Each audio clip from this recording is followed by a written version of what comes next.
jadi kala ku perlu setia menemaniku. Pegang erat tanganku bila aku jatuh. Kaulah yang selalu menemaniku. Mendengar kisah pahit manis hidupku. Kaulah yang di situ setia menungguku. Kaulah yang satu menjadi sahabatku. Hai, bertemu kita lagi dalam rancangan Kenali Sejarah bersama saya Muhammad Aizat, antara pelajar cemerlang sejarah. Hari ini kita akan menemubual beberapa orang pelajar yang bakal menduduki SPM yang bertajuk Akta Bahasa Kebangsaan di bawah topik Wawasan 2020.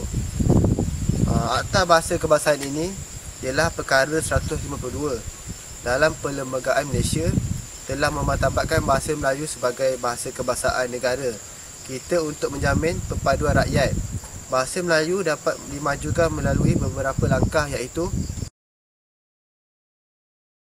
okey, kita akan menemubual seorang pelajar yang bakal menduduki SPM. Jom kita berjumpa dengannya. Saudari, boleh saya tanya satu soalan? Boleh.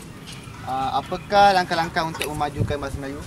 Okay, antara langkah-langkah untuk memajukan bahasa Melayu, yang pertama adalah menubuhkan Dewan Bahasa dan Pustaka yang dirancangkan pada tahun 1956. Dan yang kedua adalah penggunaan slogan Bahasa Jiwa Bangsa yang dirancangkan pada tahun 1960. Dan yang ketiga adalah penubuhan sekolah menengah yang menggunakan bahasa Melayu sebagai bahasa pengantar, seperti Sekolah Alam Shah, Sekolah Sri Puteri dan Sekolah Sultan Abdul Halim. Itu saja. Okey, itu saja jawapannya. Mari kita ke soalan yang lain. Okey, seterusnya kita akan berjumpa dengan seorang jejaka yang sedang berehat di bawah pokok, ingin bertanya tentang satu soalan. 3 soalan. Okey bang, Assalamualaikum. Sihat? Ya.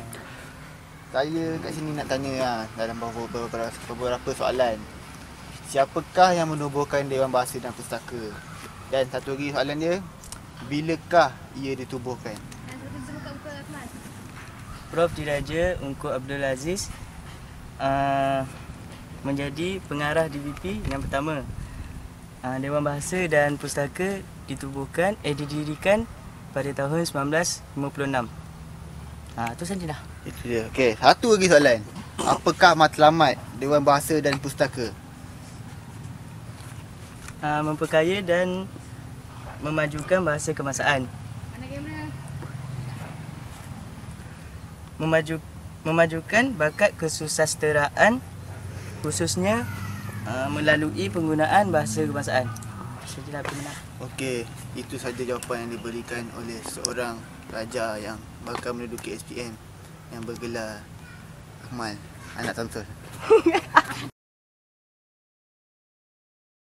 Okey, kita akan bertemu dengan orang seterusnya untuk bertanya tentang soalan-soalan yang berikut. Okey bang, nanti jap. Abang ni saya nak tanya satu soalan boleh bang? Soalan apa ya? Soalan sejarah, takkan tak belajar. Cikgu. Itu sabarlah. Apakah yang dimaksudkan tentang Akta Bahasa dan Kebangsaan? Jawab. Alah, mudah ni soalan tu. Okey. Bismillahirrahmanirrahim. Dia digubal pada tahun 1963. Lepas tu di Sabah bahasa Melayu bahasa rasmi yang tunggal digunakan pada tahun 1973 dan di Sarawak pada tahun 1980. Lepas tu bahasa kebangsaan diiktiraf sebagai bahasa rasmi dan digunakan dalam semua urusan. Sekian.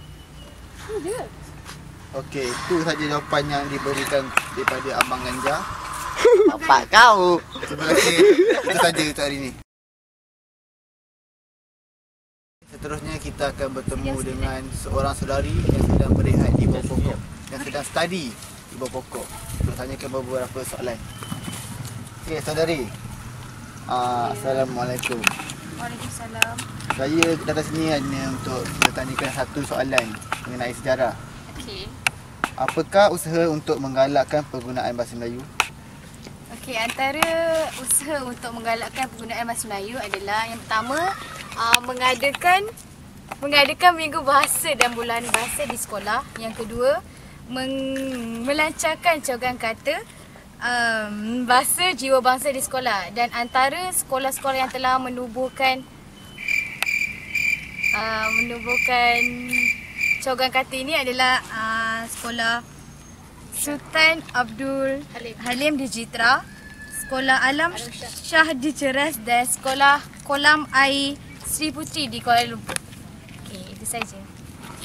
Okey, itu sahaja jawapan yang diberikan oleh seorang orang perempuan yang sedang berehat di bawah pokok. Okey, mari kita pergi berjumpa dengan orang seterusnya.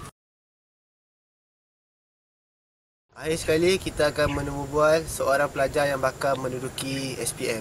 Okey, mari kita bertanya soalan kepadanya. Orang tengok. Kak, boleh saya tanya satu soalan? Boleh. Apakah penggunaan bahasa Melayu sebagai bahasa pengantar? Okey, bahasa Melayu sebagai bahasa pengantar ni ditubuhkan pada tahun 1970. Bahasa Melayu digunakan pada semua sekolah rendah, sekolah rendah Inggeris pada tahun 1970, semua sekolah menengah pada tahun 1982 dan peringkat universiti pada tahun 1983. Okey, bahasa Melayu sebagai bahasa pengantar ni, bahasa Melayu ni diwajibkan pada semua sekolah Cina di India pada peringkat universiti, iaitu Universiti Kebahasaan Malaysia, ditubuhkan pada tahun 1970. Merupakan pencapaian tertinggi dalam memartabatkan bahasa Melayu sebagai bahasa pengantar. Okey, pada peringkat mahkamah pula, bahasa Melayu digunakan di mahkamah pada tahun 1990. Okey, tamat sudah sesi temu bual kita untuk hari ini. Sekian, terima kasih.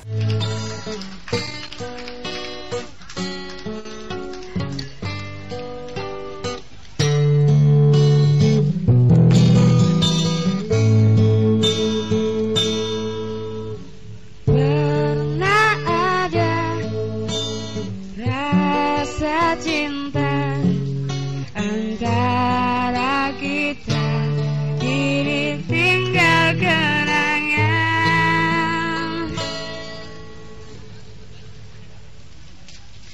Ingin ku lupakan semua tentang dirimu, namun tak lagi kan seperti dirimu, oh bintang.